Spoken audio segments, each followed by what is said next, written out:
The second abstract that was presented by Dr. Jimenez was looking at the outcomes of the PT-Cy versus ATG in patients undergoing HLA mismatched donor hematopoietic stem cell transplantation, the University of Miami experience. So a little bit background on this. So patients undergoing allogeneic stem cell transplantation, those patients who do not have donor availability, they do not have any matched sibling donors or do not have a fully HLA matched donors or not even haplo donors. So for those patients, the option is a mismatched donor. So we look at the HLA A, B, C, and DRB1, and if the patients have less than 8 out of 8 match, so those are the patients who undergo a mismatched unrelated donor transplantation. So at our center, we looked at the data for those patients, and most recently, post-transplant cyclophosphamide has significantly improved the outcomes for patients undergoing haploidentical donor transplantation.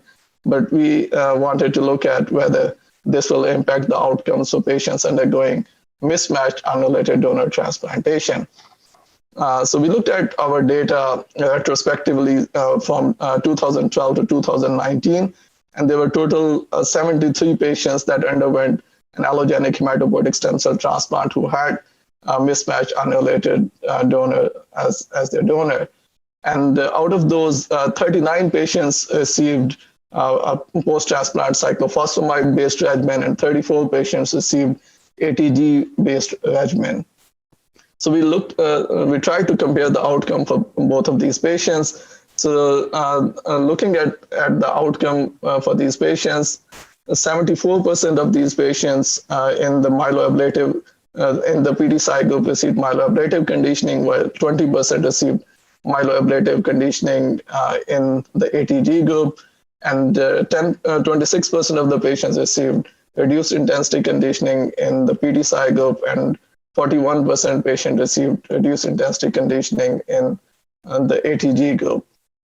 And when we looked at the overall survival, relapse-free survival for these patients, so overall survival was 56%, and the leukemia-free relapse-free survival was 52%, and GVHD-free relapse-free survival was 37% in the overall group.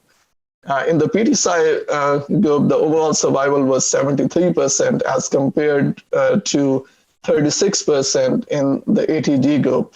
And similarly, relapse-free survival was 70% in the PT-Cy group as compared to 27.9% in the ATG group. Overall, looking at the GVHD-free relapse-free survival was 58% in the PT-Cy group as compared to 12.5% in the ATG group.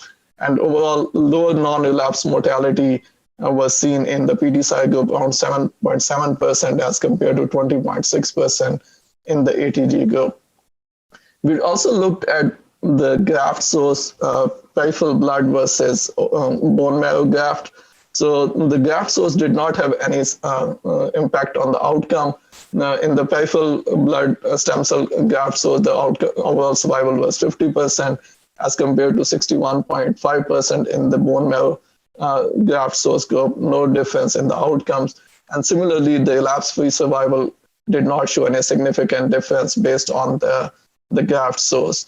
And the benefit of PT-Cy on OS and relapse-free survival and the GVHD-free relapse-free survival was confirmed on the multivariate analysis as well, with significant p-values. Hazard ratio for OS was 0.36 with p-value of 0.004, and for relapse-free survival, the p-value was less than 0.01 with hazard ratio of 0.23. So in conclusion, we concluded that despite a higher degree of HLA mismatch, PT-Cy platform significantly improves the outcome in the patients with mismatched unrelated donor, and we had seen significant improved outcome for both overall survival, relapse-free survival, and the GVHD-free relapse-free survival as when compared to ATG-based GVHD prophylaxis. And we concluded that these outcomes are comparable to patients with haploidentical transplant and matched unrelated donor transplant.